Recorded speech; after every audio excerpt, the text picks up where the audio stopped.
So Alligator Mouth gets blocked from all social media by Dirty Nail Boy because she was pissed off at him based on the fact that he wasn't there for her during the whole miscarriage thing or whatnot. And she pretty much confides in Morgan about how she felt abandoned and alone because she had to deal with the miscarriage on her own. Now a lot of people thinking that this shit fake.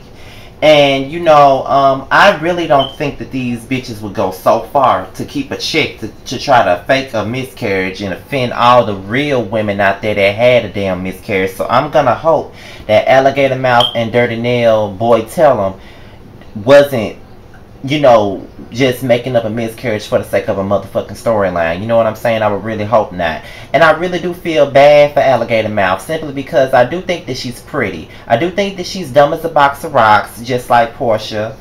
Pretty but dumb. But I don't think that she deserved to go through this by herself because that was a kid that they made together. You know what I'm saying? And it's pretty clear that they lack communication in their relationship.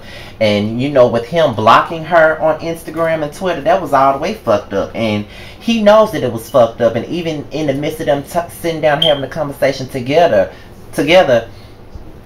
Dirty Nail Boy Tell him act like he didn't really give a fuck, like he was real nonchalant to me. Now all he was thinking about was, I lost something too, but you didn't act like it. You know what I'm saying? Like, because okay, you lost something. You know what I'm saying? Yeah, that was a kid that you and her both made together, but at the end of the day, you wasn't there for her. What you did was push her away and block her on social media, and didn't even answer her phone calls or her text messages. That's fucked up, and there's no way in the fuck that you can sit up here and try to justify that shit. And there's no way to justify it. So you could just sit the fuck down with that not dirty feet, but Dirty Nail Tell them. That's all I can tell you.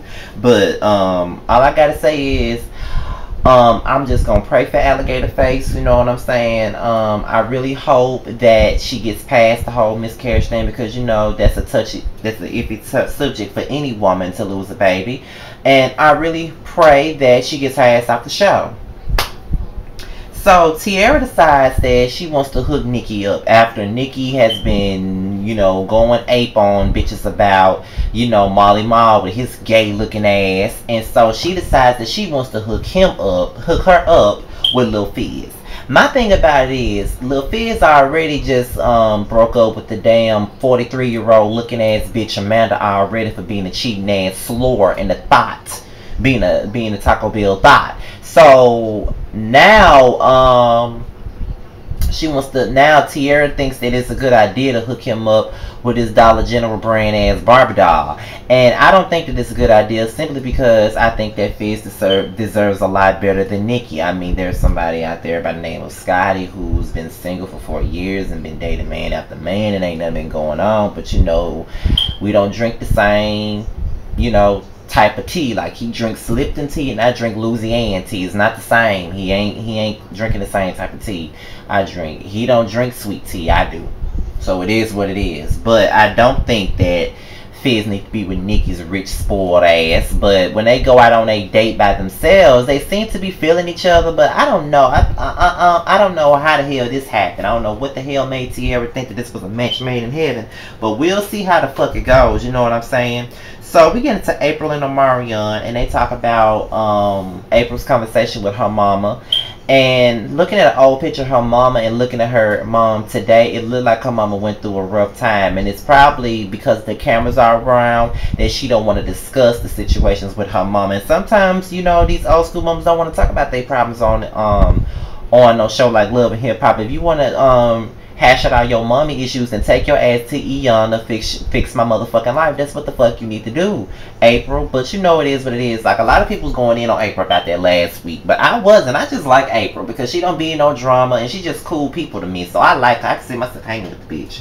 But her and Omarion are so cute. They are probably like the most positive people on the motherfucking show, and I hope that Mona don't get rid of them because I am a huge fan of April and Omarion. Like, I love them so much, especially when they do their little freaky talk. And April been pregnant for most of the show, and now she want her some dick already. And her 6 weeks ain't been up yet, and she's asking Omarion to eat a pussy, and he asking her to suck his dick, and they both agreed to do, give each other that job. You know what I'm saying? It is what it is. So that was really funny. Fizz and Moniece, Lil Fizz confronts Moniece about an interview that she did for a blog, pretty much making him look like he's the worst person in the world and that he tried to keep her from her son. And, you know, he pretty much said that she was lying on him. And, you know, as much as I like Moniece, I do think that her vindictive ass was lying on that damn boy, because I don't believe that Lil Fizz tried to keep the baby away from her. Like, it did kind of seem that way at the beginning, but just looking at his character on the show, I don't think that he kept her from the baby. I do think that she got a bunch of issues, you know what I'm saying? She real violent. She couldn't take care of home, so that's why she let the baby stay with him until she could take care of home. But I don't think that it's cool for Moniece to be going out in the public eye defaming his character just because she was in her feelings and then she's upset with him about how she looking on Love and Hip Hop. I don't think that that's fair, and I don't think she should do him like that, you know what I'm saying? Because Lil Fizz is pretty harmless, you know what I'm saying? Like, I ain't never liked a guy like that on Love and Hip Hop before, with the exception of Lil Scrappy. See, I got a love and hate relationship with Lil Scrappy. And, you know, Lil Scrappy does a lot of fuck shit, but because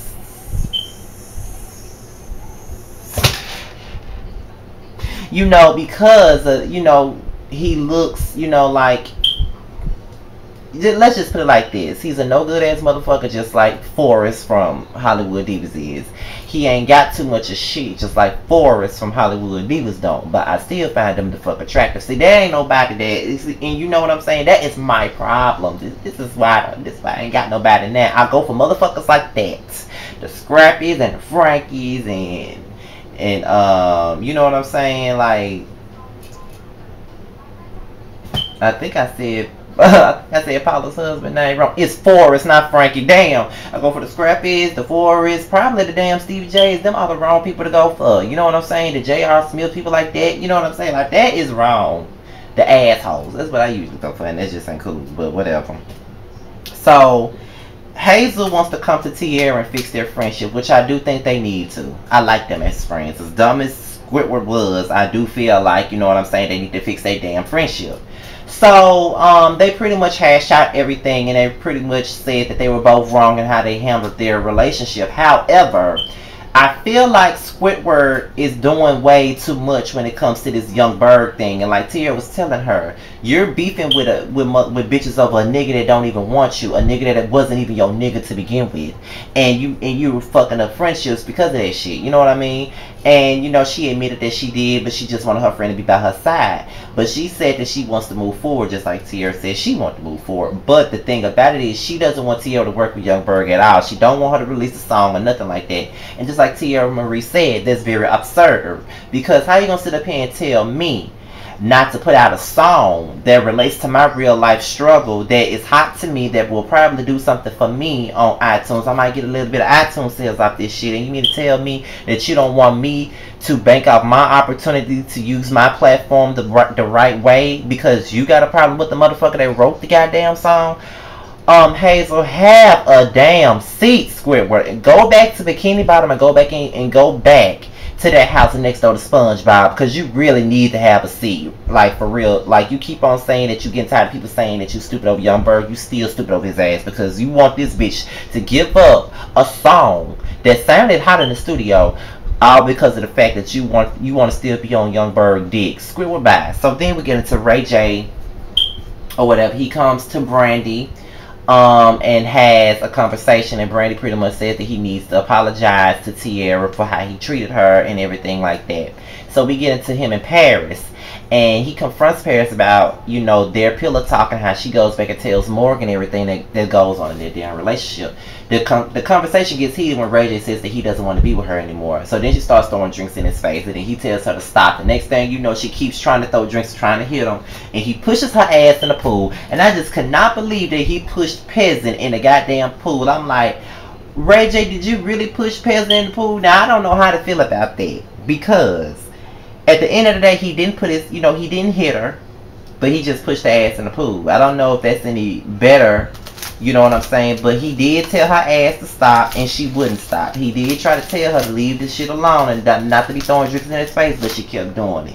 His best option was to push Peasant ass in the pool. I don't know if I agree with it or not. It's very indifferent, and plus I don't like Peasant, so I'm just gonna leave that one alone. But with that being said, y'all, this is my review on Love and Hip Hop Hollywood. All of my social media stuff will be at the bottom of the video. I want to send a shout out to It's Yashi TV. I think that's her name. I think it's Yashi TV. If I'm mistaken, her stuff will be at the bottom as well.